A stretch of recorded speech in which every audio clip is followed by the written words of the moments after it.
కళ్ళకు best friend వినుకొండలో the number 1 opticals Sriranga opticals RTC bus stand ఎదురుగా Jeevalayam complex Vinukonda. Eye checkup కోసం ఇప్పుడే శ్రీరంగ ఆప్టికల్స్ ని సంప్రదించండి. అందరికీ నమస్కారం.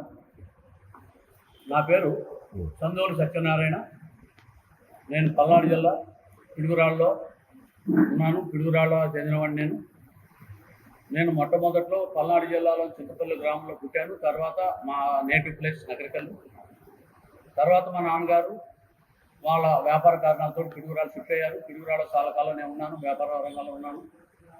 తర్వాత నేను హైదరాబాద్ ఒక 30 సంవత్సరాల క్రితం హైదరాబాద్ నేను మార్చడం జరిగింది. హైదరాబాద్ వెళ్ళిన దగ్గర నుంచి కూడా సోషలిస్టు భావజాలం ఉన్న వాళ్ళతోటి, దళిత సేన నాయకులతోటి, తర్వాత అప్పుడున్న జనతా పరివార్ తోటి పరిచయాలతోటి నేను ఆ వర్గాలకు దగ్గరగా వెళ్ళాను. దళిత సేన నాయకులతో చాలా దగ్గరగా పనిచేయడం జరిగింది. అదే టైంలో రామదాస్ పాస్వాన్ గారి పరిచయము, వారి యొక్క ఆశయాలు చూసి, వాళ్ళ యొక్క సిద్ధాంతాలు చూసిన తర్వాత నేను అట్రాక్ట్ అయ్యి లోక్ జనశక్తి పార్టీ, రామదాస్ పాస్వాన్ గారికి చెందిన లోక్ జనశక్తి పార్టీలో నేను చేరాను.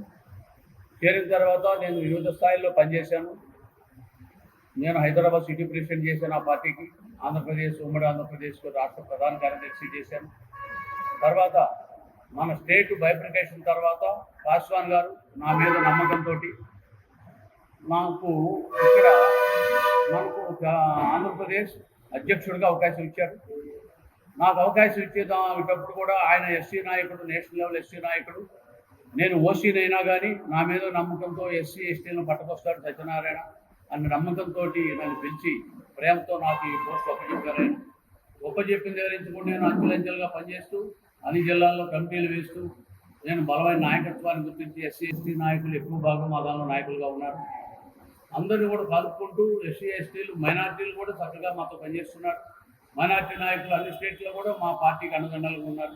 ఎస్సీ ఎస్టీ మైనార్టీతో పాటు ఓబీసీలు కూడా ఆ సమస్య మీద పోరాటం పాస్వాన్ చేశారు కాబట్టి ఆ వర్గాలు కూడా మాతో దగ్గరగా ఉన్నాయి. తర్వాత ఎన్నో విషయాల్లో ఇవాళ ఆంధ్రప్రదేశ్లో ఎన్నో విషయాల్లో రామదాస్ పాస్వాన్ గారి మొదలు ఉంది.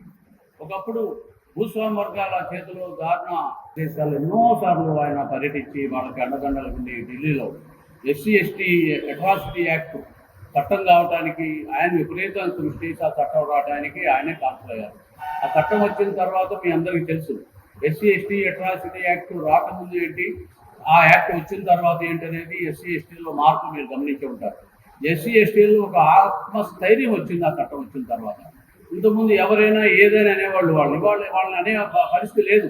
ప్రతి ఒక్కళ్ళు కూడా ఎస్సీ ఎస్టీలు అనేటప్పటికీ అమ్మో వాళ్ళ బలమైన చట్టం అండగా ఉంది, వాళ్ళకి వెనక వజ్రాయుధం ఉంది, మన వాళ్ళ జోలికి పోవద్దు అనేది చాలామంది, ఎంతోమంది వాళ్ళ మీద దాడులు చేసే వాళ్ళు కూడా కంట్రోల్ అయ్యే పరిస్థితి వచ్చింది.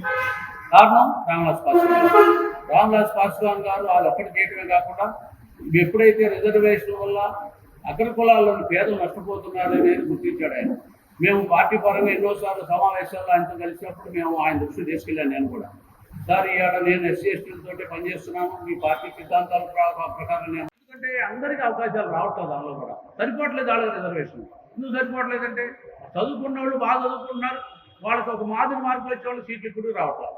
కారణం ఏంటంటే వాళ్ళల్లో రిజర్వేషన్ పొందిన వాళ్ళే మళ్ళీ వాళ్ళ కుటుంబాలు పొందుతున్నారు. ఎందుకంటే వాళ్ళ దగ్గర ఆర్థిక స్తోమత ఉంది, అన్ని వస్తువులు ఉన్నాయి, బాగా చదువుకుంటున్నారు, అగ్రవర్ణాలకి ధీటుగా చదువుతున్నారు, రిజర్వేషన్ తీసుకుంటున్నారు.